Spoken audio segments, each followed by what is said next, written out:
I love it. Hey guys, I'm Amy here with Park Cameras. We're in the Burgess Hill store today and I've got the brand new Sony A9. The A9 is different to other mirrorless cameras that are out there, and it's here to revolutionise the way we look at pro camera kit. With Sony calling this the dawn of the digital age, they've concentrated on making the primary shutter electronic with a backup manual shutter if you want to use it. The A9 can shoot up to 20 frames per second, and it's got a huge buffer to deal with all of those files. Now this is where the Sony A9 becomes big competition for players like the 1DX and the D5, because it can shoot a significantly higher frame rate than both of those cameras. One of the biggest positives of the Sony A9 is its autofocus tracking system. It manages continuous tracking and auto exposure calculations up to 60 per second so that you never lose tracking focus, even when a subject is moving directly towards you.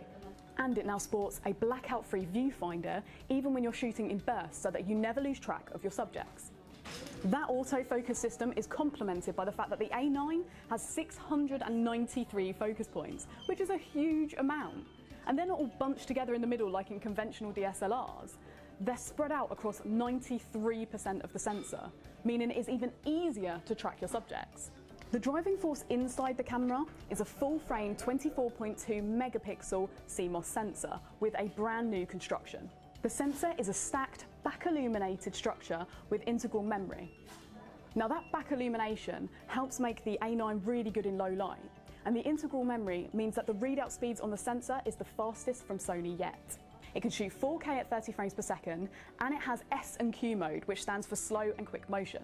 Now in this mode, you can shoot full HD video at between 1 frame per second and 120 frames per second, with Sony saying you can basically play with time.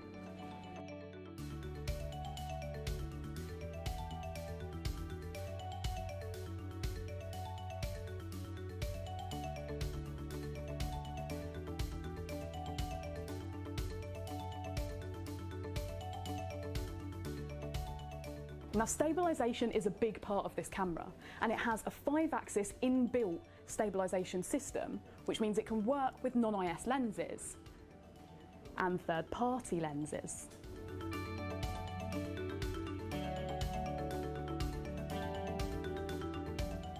One of the biggest criticisms of the A9 was that Sony don't necessarily have enough lenses to be able to use it professionally for sports photography and wildlife photography.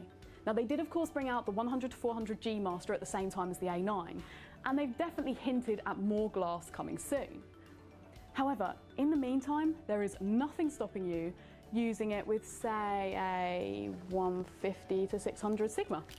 Using an adapter, the range of lenses for the camera becomes huge. Like all of these, and all of these. You get the idea. With something like this, you're not exactly stuck for lenses to use.